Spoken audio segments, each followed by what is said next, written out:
بسم اللہ الرحمن الرحیم نحمده ونصلی علی رسولہ الکریم اما بعد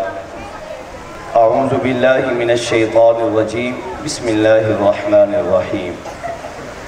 اقرأ بسم ربک الذی خلق خلق الانسان من علق اقرأ وربک الاکرم الذی علم بالقلم علم الانسان ما لم يعلم صدق اللہ العظیم۔ محترم خواتین و حضرات اور معماران قوم، السلام علیکم ورحمۃ اللہ وبرکاتہ۔ سامعین محترم، خطابات تقاریر ہوتی رہیں گی۔ در حقیقت آج کے ان معصوم بچوں اور اس ادارے کے اندر پڑھنے والے طالب علموں کا پروگرام ہے۔ ان کی تقاریر، ان کے ٹیبلوں اور ان کے ڈرامے والدین دیکھیں گے تو انہیں ازحد خوشی ہوگی کہ ادارے کے اندر ان کی اولاد اور ان کے بچوں کو کس طرح تعلیم اور تربیت کے عنوان سے آراستہ کیا جا رہا ہے۔ میری دو گزارشات ہیں والدین سے کہ اللہ رب العزت نے جب تعلیم کا آغاز فرمایا اور اللہ کے نبی پہ پہلی بار وحی کا آغاز ہوا تو ہمیں اس سے بہت کچھ سیکھنے کو ملتا ہے۔ پہلا یہ کہ انسان جتنا ترقی کیوں نہ کر جائے اس کے لیے تعلیم لازمی ہے۔ اگر تعلیم سے آراستہ ہمارے معمار نہیں ہوں گے تو آج جدت کے دور کے اندر جہاں انسان اپنے آپ کو اتنا ترقی یافتہ کہہ رہا ہے کہ وہ آسمان کی کمندوں، آسمان کی بلندیوں پہ اپنی کمندیں ڈال رہا ہے،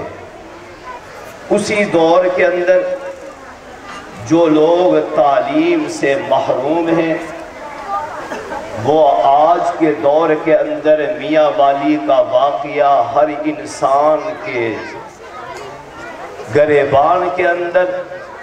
دستک دے رہا ہے کہ اگر تعلیم سے ہم لوگ محروم رہیں گے تو اس دور کے اندر بھی زمانہ جاہلیت والی مثالیں ملیں گی کہ جدت کے دور کے اندر بھی آج باپ اپنی معصوم کلی کو محبت کی بجائے ویپن لے کر اس کے گلے پہ کئی گولیاں برسا رہا ہے۔ یہ کیوں؟ اس لیے کہ وہ تعلیم اور شعور سے نابلد تھا۔ اسے معلوم نہیں کہ اس معصوم کلی کا کیا مرتبہ، کیا مقام ہے اور اسے باپ کو کتنا پیار دینا چاہیے۔ جب انسان شعور سے، تعلیم سے نابلد رہے گا تو پھر یہ انسان، اس سے انسانیت مٹ جاتی ہے اور وہ حرکتیں کرتا ہے کہ جس سے انسانیت شرما جاتی ہے۔ تو پہلی چیز کہ اپنی اولاد کو تعلیم سے آراستہ کرے۔ دوسری چیز کہ اللہ نے پہلا سبق اس امت کو دیا، اقرأ کے پڑھو۔ اللہ کے پیغمبر کے سامنے جب معلم حضرت جبریل علیہ السلام آئے تو آپ نے اللہ کے نبی سے یہی آیت سامنے پڑھی اور کہا اقرأ۔ آپ نے فرمایا ما انا بقاری،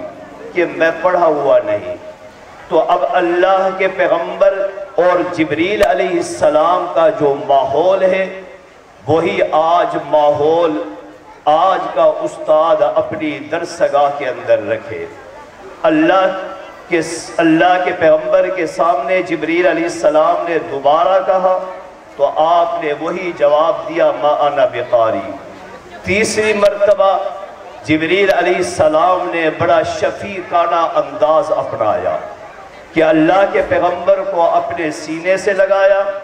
اور انتہائی شفقت کے ساتھ پڑھایا تو اللہ کے پیغمبر نے پڑھا اور پھر آپ نے 5 آیات پڑھ دی۔ ہمیں یہ ماحول یہ چیز بتاتا ہے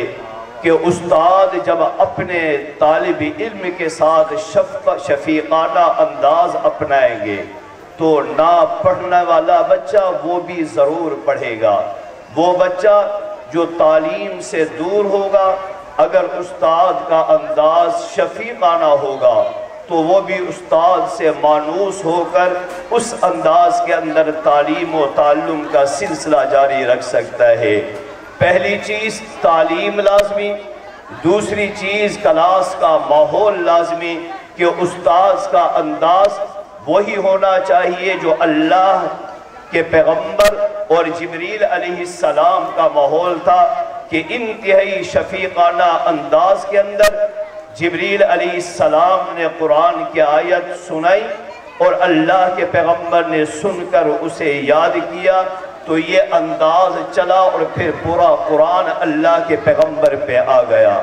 اگر آج کا استاذ بھی حضرت جبریل علیہ السلام اور آقا نامدار صلی اللہ علیہ وسلم کا وہ ماحول اپنی کلاس کے اندر لے کر آئے شفیقانہ انداز، تو آج کا بچہ بھی انتہائی محبت اور محنت کے ساتھ پڑھ کے اپنا اور ادارے کا نام روشن کر سکتا ہے۔ تیسری چیز جو آج والدین کی ذمہ داری ہے، والدین یہ سمجھتے ہیں کہ ہم نے کورس نیا لیا، بچے کو ہم نے یونیفارم پہنایا، اسکول بھیج دیا، ہماری ذمہ داری ختم ہو گئی۔ جبکہ والدین کی پہلی ذمہ داری یہ ہے کہ آپ بر وقت اپنے بچے کو بھیجیں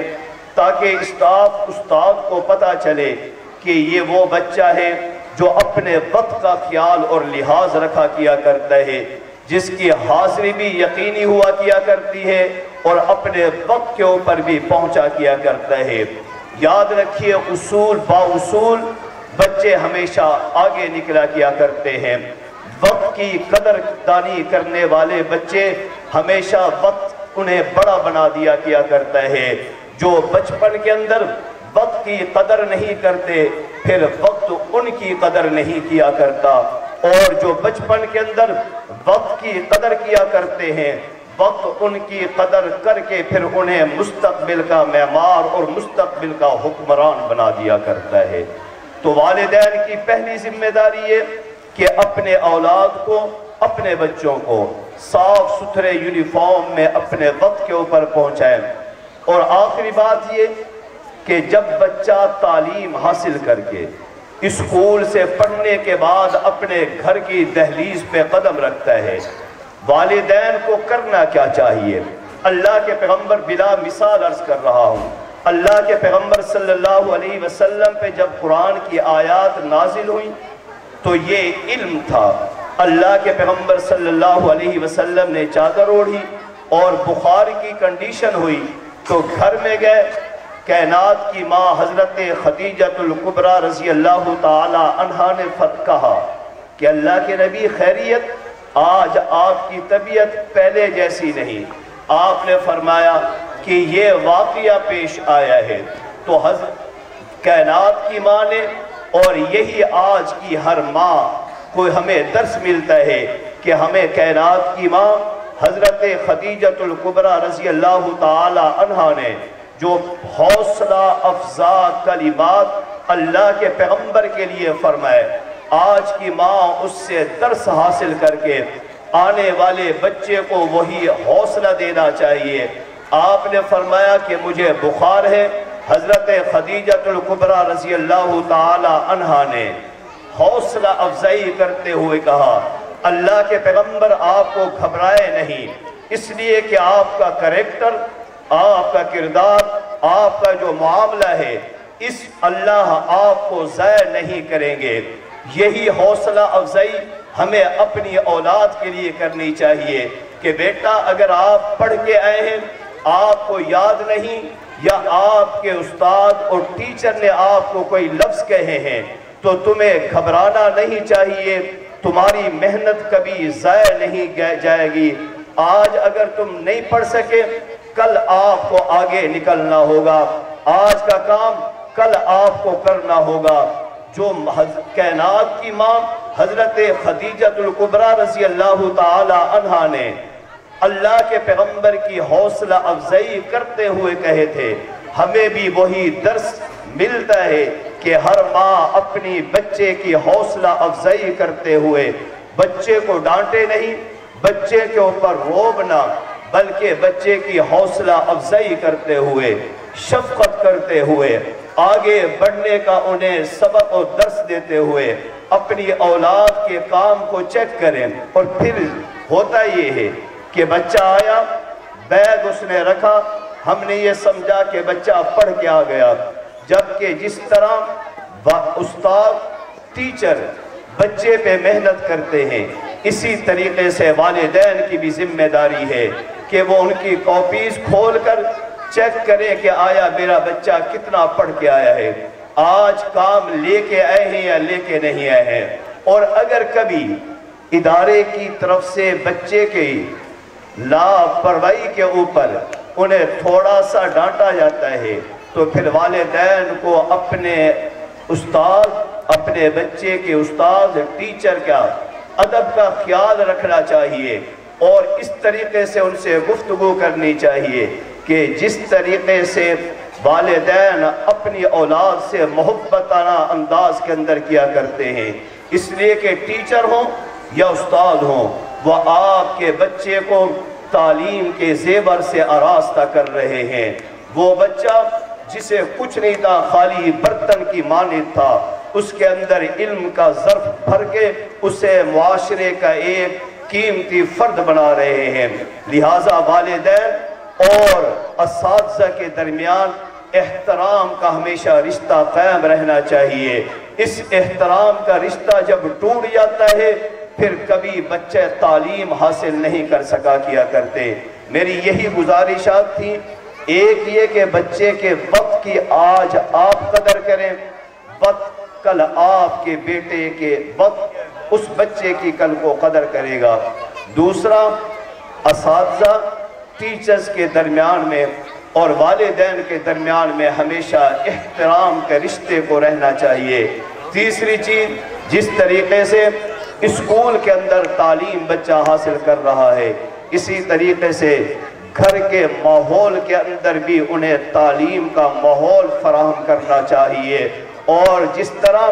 ٹیچرز محنت کر رہی ہیں اسی طریقے سے والدین کو بھی اپنا فرض سمجھنا چاہیے کہ میں نے بھی اپنی اولاد پہ محنت کرنی ہے۔ والدین جب اپنی اولاد پہ محنت کریں گے، اسکول کا اسٹاف جب اپنی بچوں پہ، اپنے طالب علموں پہ محنت کرے گا، ان اللہ لا یضیع اجر المحسنین، تو اللہ کسی کی محنت کو ضائع نہیں کریں گے۔ میری دعا ہے کہ اس ادارے کے اندر جتنا اسٹاف، جتنا معلمات، ٹیچرز محنت کر رہی ہیں، اللہ ان کی محنت کو اور ان کی کاوش کو قبول و منظور فرمائے۔ وما علینا الا البلاغ۔